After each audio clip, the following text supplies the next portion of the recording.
नमस्कार दोस्तों, कैसे हो सब। आशा करता हूँ ठीक ठाक होंगे। आज हम पढ़ेंगे हिस्ट्री। और हिस्ट्री में हमने पीछे जो है गुलाम वंश कंप्लीट कर लिया है। 1290 तक उसका समय काल था। 1290 के बाद में शुरू होता है खिलजी वंश, और खिलजी वंश को हम आज पढ़ने जा रहे हैं। तो शुरू करते हैं खिलजी वंश। खिलजी वंश दिल्ली सल्तनत के अंदर दूसरे नंबर का जो वंश हुआ, उस वंश का नाम है खिलजी वंश। और खिलजी वंश जो है, इसका समय काल रहता है 1290 से 1320 ईस्वी। 1290 से 1320 ईस्वी तक इसका समय काल रहता है। और 1290 तक गुलाम वंश का जो है शासन काल रहता है, जिसका आखिरी शासक क्यूमर्स या केम्यूर्स था, जो बलबन का पुत्र था। और बलबन जो है 1287 तक रहता है। उसके बाद उसके दोनों पुत्र या पौत्र जो है वो शासन करते हैं। और उसके बाद एक व्यक्ति आता है 1290 में, 1290 ईस्वी में एक व्यक्ति आता है जलालुद्दीन फिरोज खिलजी। जलालुद्दीन फिरोज खिलजी जो गुलाम वंश को क्या कर देता है, खत्म कर देता है और खिलजी वंश शुरू कर देता है। और ये जो खिलजी वंश है, इसके अंदर 1290 से लेकर 1296 ईस्वी तक जलालुद्दीन खिलजी जो है क्या है, शासन करता है। इसके बाद में खिलजी वंश में दूसरा जो है सुल्तान आता है अलाउद्दीन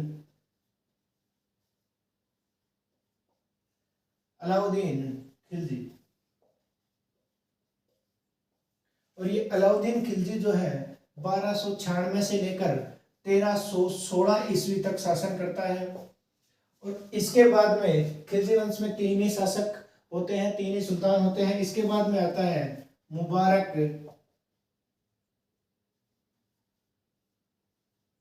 शाह खिलजी।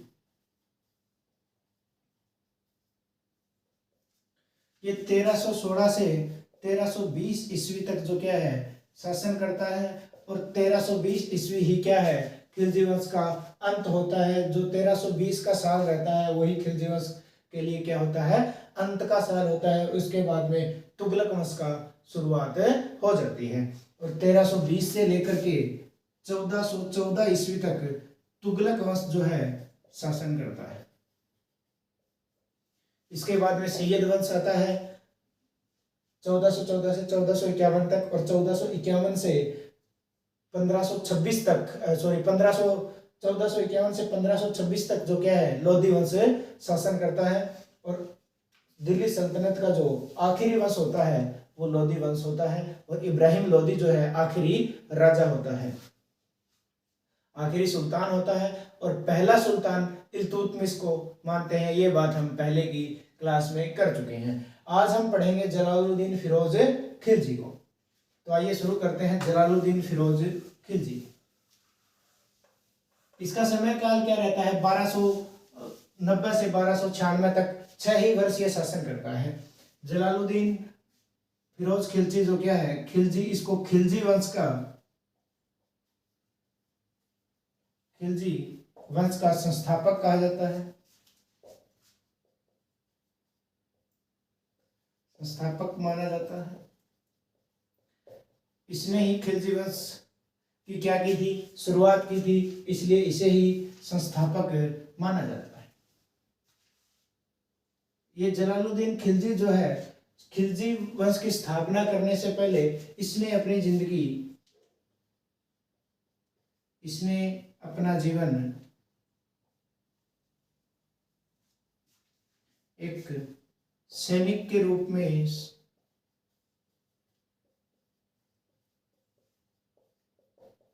में शुरू किया था।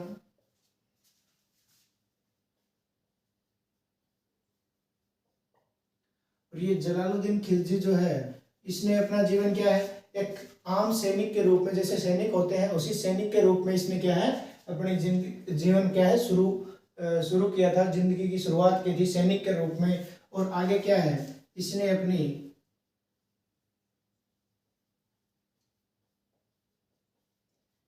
योग्यता के बल पर सर ए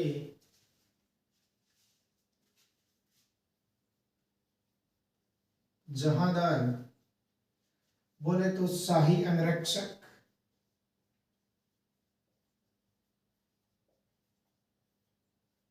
अपनी भाषा में बोले तो बॉडीगार्ड, शाही अंगरक्षक का पद प्राप्त किया।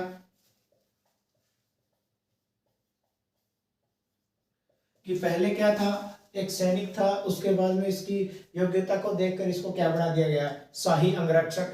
कि जिस वक्त जो सुल्तान था, कभी जब इसने क्या है सैनिक के रूप में अपना जीवन शुरुआत किया था, जिस वक्त जो सुल्तान था उस सुल्तान ने इसकी योग्यता को देखते हुए अपना क्या बना लिया, शाही अंगरक्षक बना लिया, बॉडीगार्ड बना लिया। उसके बाद में इसको समाना क्षेत्र का सूबेदार बना दिया जाता है।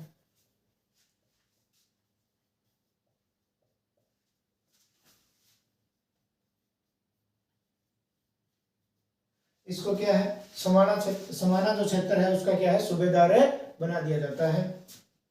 तो जलालुद्दीन फिरोज खिलजी जो है 1290 से 96 ईस्वी तक इसका शासनकाल रहा। खिलजी वंश का संस्थापक माना जाता है। इसने अपना जीवन एक सैनिक के रूप में शुरू किया था। इसने अपनी योग्यता के बल पर सर ए जहांदार, जिसको बोलते हैं शाही अंगरक्षक का पद प्राप्त किया, और इसको बाद में क्या हुआ, समाना क्षेत्र का सूबेदार नियुक्त कर दिया गया था। आगे बढ़ते हैं।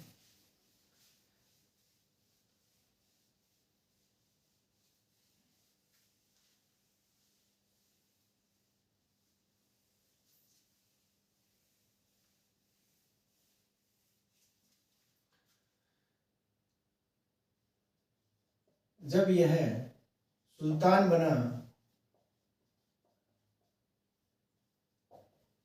बना तो इसकी आयु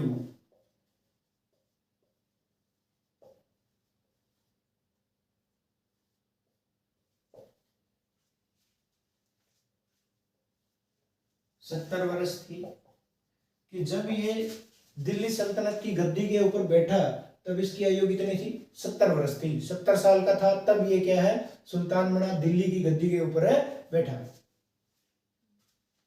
उसके बाद में बात करते हैं 1290 ईस्वी की। कि 1290 ईस्वी में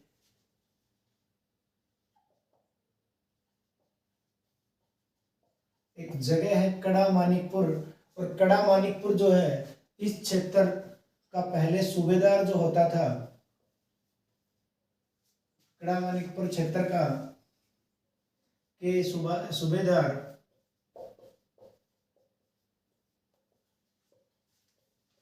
मलिक छज्जू को हटाकर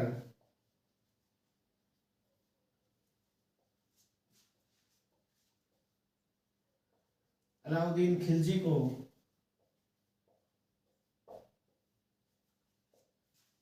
सूबेदार बनाता है।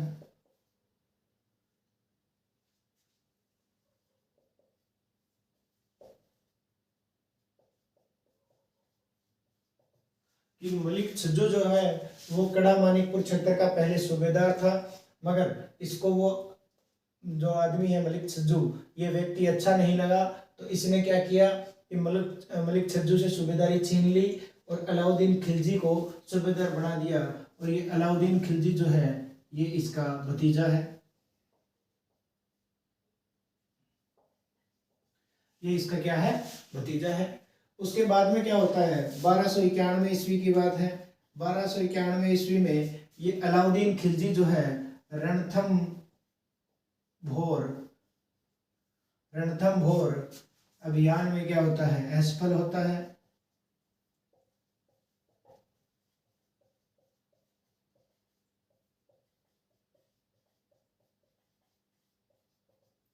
ये 1291 ईस्वी में एक रणथंभोर अभियान के लिए निकलता है, मगर उसमें क्या होता है, असफल हो जाता है। जलालुद्दीन खिलजी की हमें बात कर रहे हैं। 1292 ईस्वी में बात आती है 1292 ईस्वी की।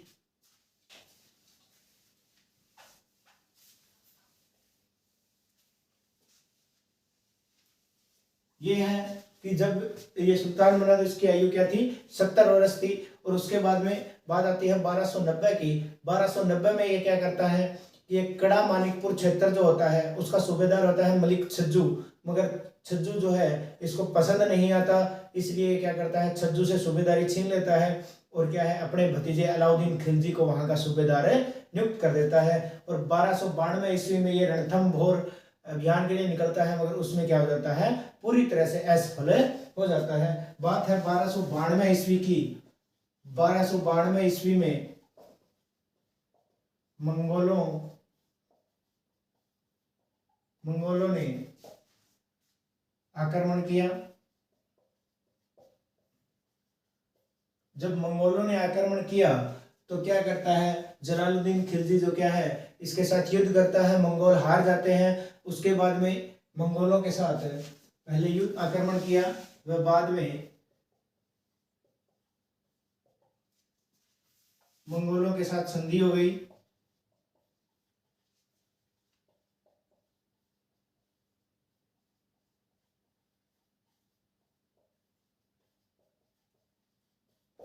अब पहले क्या है, मंगोलों ने आक्रमण किया, तब इनके साथ जलालुद्दीन खिलजी ने युद्ध किया और मंगोल क्या है अपनी हार स्वीकार कर लेते हैं और जलालुद्दीन खिलजी के साथ संधि करते हैं। और संधि में ये बात तय होती है कि हम यहाँ से चले जाएंगे। तब जलालुद्दीन खिलजी इनको छोड़ देता है। मगर लगभग जलालुद्दीन खिलजी क्या करता है, लगभग 2000 मंगोलों को बंदी बना लेता है।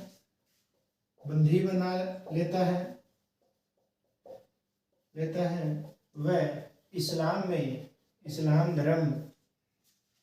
इस्लाम धर्म में परिवर्तित कर देता है।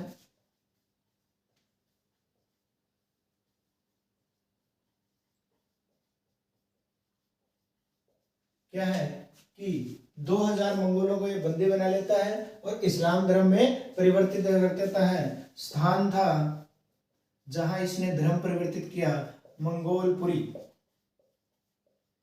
ये मंगोलपुरी जो है दिल्ली में पड़ती है, दिल्ली के आसपास का क्षेत्र है। और उसके बाद में जब ये 2000 लोग जो मंगोल थे वो इस्लाम कबूल कर लेते हैं, तो दिल्ली के आसपास ये मंगोलपुरी नाम से ही क्या है, एक बस्ती बनाकर इनको देता है।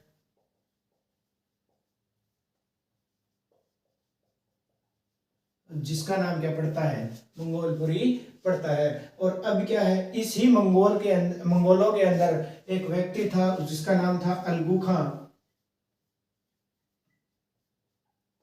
और ये जो लगभग 2000 मंगोल हैं, इसके पीछे भी दो तथ्य जुड़े हुए हैं।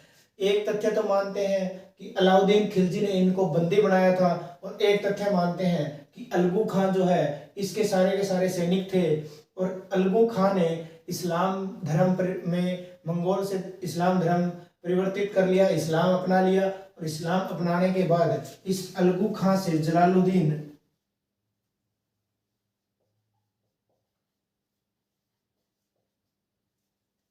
अपनी पुत्री का विवाह करता है।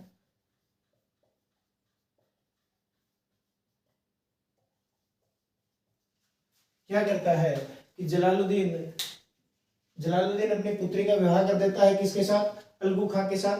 जब अलगू खां क्या है, इस्लाम धर्म अपना लेता है, उसके बाद जलालुद्दीन फिरोज खिलजी जो क्या है अपनी पुत्री का अलगू खां के साथ विवाह कर देते हैं। ये दो तथ्य इसके साथ जुड़े हुए हैं। एक तथ्य मानता है कि 2000 मंगोलों को ये बंदी बना लेता है और जबरन धर्म परिवर्तन कराता है, इस्लाम और मंगोलपुरी क्षेत्र में कराता है जो दिल्ली के आसपास पड़ता है। और वहां पे इसको बस्ती बना करके देता है कि अब तुम इस्लाम धर्म में परिवर्तित हो चुके हो, तो इसलिए यहाँ पे रहो। और एक तथ्य ये है कि अलगू खां, जिसके ये सारे सैनिक क्या थे, अपने सैनिक थे, इसीलिए अलगू खां ने इस्लाम धर्म कबूल कर लिया और उनके पीछे पीछे ये 2000 सैनिक भी इस्लाम धर्म में कबूल कर लेते हैं। और ये बात देखकर जलालुद्दीन अपनी पुत्री का विवाह कर देता है।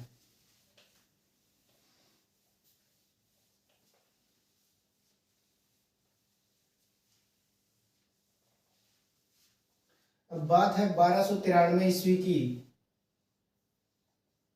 1293 ईस्वी में जलालुद्दीन खिलजी जो है, जलालुद्दीन फिरोज खिलजी दक्षिण भारत अभियान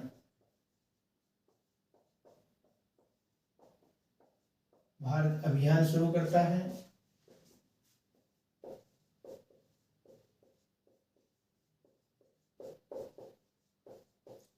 अब जलालुद्दीन खिलजी क्या करता है, बात है 1293 ईस्वी की, और 1293 ईस्वी में जलालुद्दीन फिरोज खिलजी जो है दक्षिण भारत अभियान क्या कर देता है, शुरू कर देता है। और इस दक्षिण भारत अभियान जो आगे चल करके 1296 ईस्वी में इसी दक्षिण भारत अभियान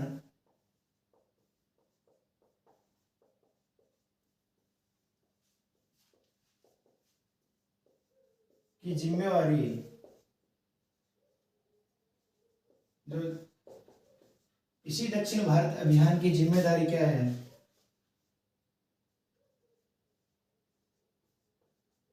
अलाउद्दीन खिलजी को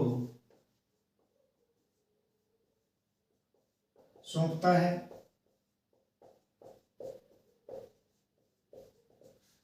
बात क्या है 1296 ईस्वी की कि दक्षिण भारत अभियान की जिम्मेदारी क्या है, अलाउद्दीन खिलजी को सौंप देता है। और जब अलाउद्दीन खिलजी को दक्षिण भारत अभियान की जिम्मेदारी सौंपी जाती है तो सबसे पहले अलाउद्दीन खिलजी जो क्या है, दक्षिण भारत में एक देवगिरी नाम का मंदिर था, देवगिरी स्थान था, उसके अंदर एक मंदिर था, देवगिरी में मंदिर की लूटपाट करता है।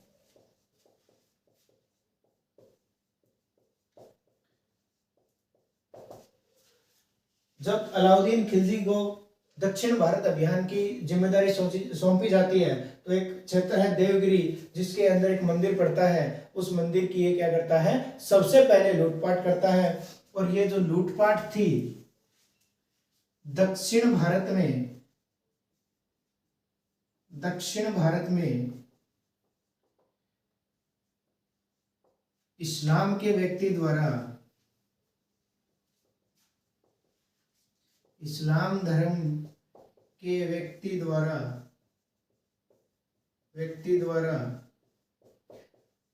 मंदिर में की गई प्रथम लूटपाट थी, या मंदिर पर प्रथम आक्रमण था।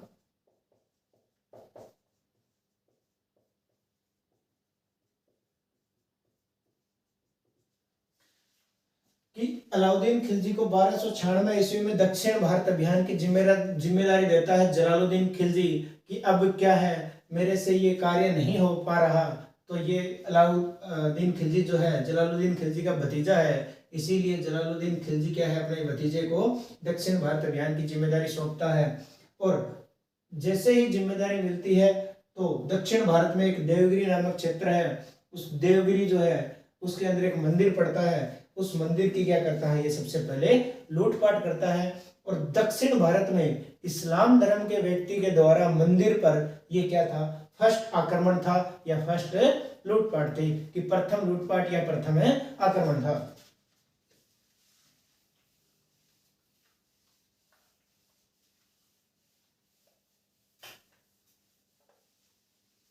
अब बात करते हैं 1296 ईस्वी की। तो जो जलालुद्दीन फिरोज खिलजी है उसका समय काल भी क्या है, 1290 से 96 ईस्वी तक ही है। और यहाँ पे बात भी किसकी हो रही है, 1296 ईस्वी की, कि जब 1296 ईस्वी में वो दो कार्य करता है, एक तो क्या करता है, जिम्मेदारी लेता है, दूसरी उसकी जो कार्य होता है वो उसकी क्या हो जाती है, हत्या हो जाती है, हत्या कर दी जाती है। 1296 ईस्वी में जलालुद्दीन फिरोज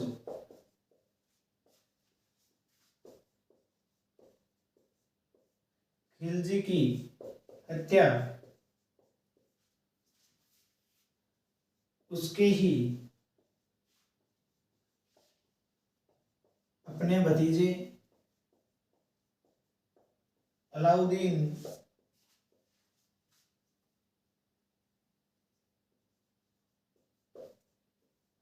खिलजी ने अपने भाई